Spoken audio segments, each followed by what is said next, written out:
Alexandra Bodarski-Stoffer. I'm an ambassador for Hospital Hill. We are gearing up for the 50th year, and we have someone who would like to share his experiences at Hospital Hill. Can you introduce yourself? Rich Ayers. I started with Hospital Hill. Actually, I ran the mile the first year in '74. Wow. And Dr. Hall passed me right before the finish line. Oh. After that, I was asked by Russ Nemi to help with the event. He became the race director in event number 2, replacing Jim Burnley. And I did, and I tried to run the event as being an assistant race director and also running the half, which didn't come in until the third year. That's when we put the half in. It was a 6.8, and the third year is when we went to the 13.1. I became the race director 8 years later, and I followed that for 25 years as race director. We started out with 99 entries the first year, and the entry fee was $1 or $2 depending on which race you were doing, whether it's a mile or the 6.8. But then the boom came out after Frank Shorter won in the '72 Olympics, the marathon. The boom hit, and the fourth year we were at 2,000 entries. And from then on, we were always between 2,000 and 4,000. Our biggest year was the early '80s, where we had 4,000 entries.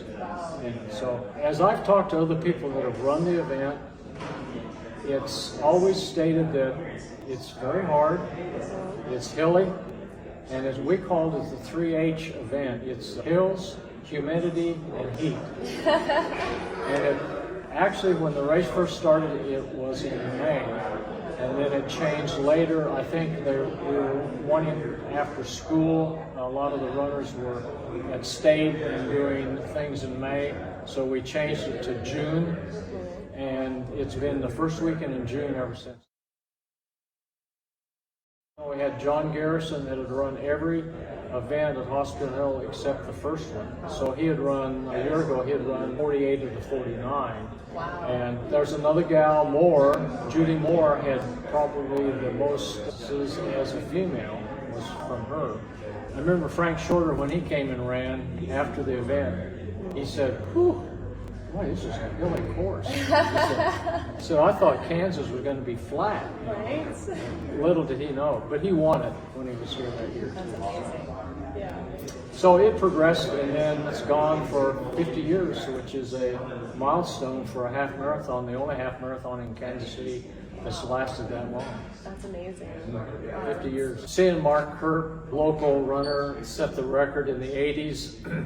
And watching him, glide through the finish line, running a 5-minute pace for 13 miles, that would be a 1:05.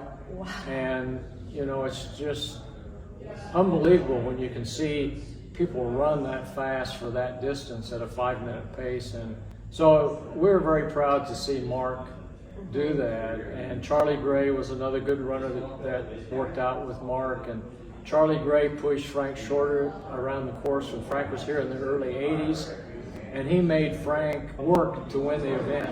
And he was just a few yards behind Frank Shorter at the finish line. And that was a great moment to see that. But just to see the people that have never done a 13.1 run, or some of the people that would run the 5K or the 10K or whatever other events that we had with it. And it was a celebration, it was a celebration at Crown Center. The people at Crown Center just really helped us put the thing together and do a good job with it. So in '91 was another favorite year. We had the convention of the RRCA, Organization of Road Runners Club of America. And that really put us on the map when we did that. And Runner's World was here, and they just loved the event and promoted us as much as they could in their magazine. So those were the big times when that happened back there.